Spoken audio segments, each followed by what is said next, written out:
Hey guys, welcome back. We're talking about how do you, the small business owner, get better. We're talking about you guys buying your own building. And today we're talking about how do you get it financed? How do you get the bank to buy in on what you're trying to do? How do you get them to believe in what you do and get that property financed? So first off, I will tell you, these guys love when you buy your own building. They love it. It's their number one favorite loan to do is you, the business owner, being an owner-occupant, buying your own building. And it's just like on the residential side. You get the best rates when you buy your primary residence. Same thing on the commercial side when you buy your own building. You, the owner, are going to get the best deal on that versus an investor, let's say. It's the same on residential side. The foreclosure rate is a lot lower for the business owner than it is an investor on both those sides, whether it's residential or commercial. But there's two main ways that you can get these things financed. The first one that I'm going to talk about is conventional.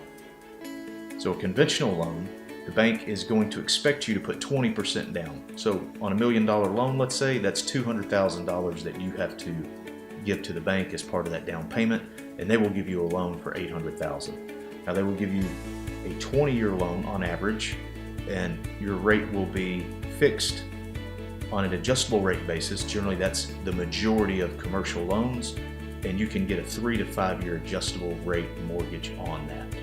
The second one that I'm going to talk about is a little different. It's called SBA loan, and that SBA stands for Small Business Administration. And what that is, that's essentially the Small Business Administration giving a bank additional collateral. So what happens on an SBA loan, real quick, is the bank decides to make the loan, not the government. So the government doesn't fund the loan, the bank funds the loan. The bank decides they want to do it, but the SBA will give it additional collateral of 75% if you, the bank, decide to do it under their umbrella. So they will give a guarantee on the loan, but they will not fund the loan.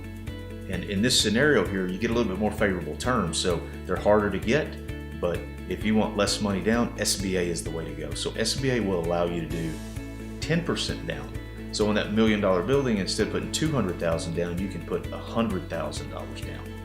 And then they will also extend the terms on that to a 25-year amortization. So it's a little bit less capital to get in, it's a little bit harder to get, but if you want that capital savings on the intro, then you go with an SBA loan. So in both those scenarios, the bank is going to require you to submit your financials. So you're going to give 2 years tax returns, maybe 3. You're going to do a personal financial statement, and basically that's a snapshot of what you're worth and what the business is worth. And they're going to pull a credit report, and that's how the process is going to work. Now, I know a lot of you guys are out there saying, that's great, but I don't have 10% down, so what do I do? And what I would recommend that you guys do, and in this case here, get a partner. Get a partner to help you on that down payment of your very first building.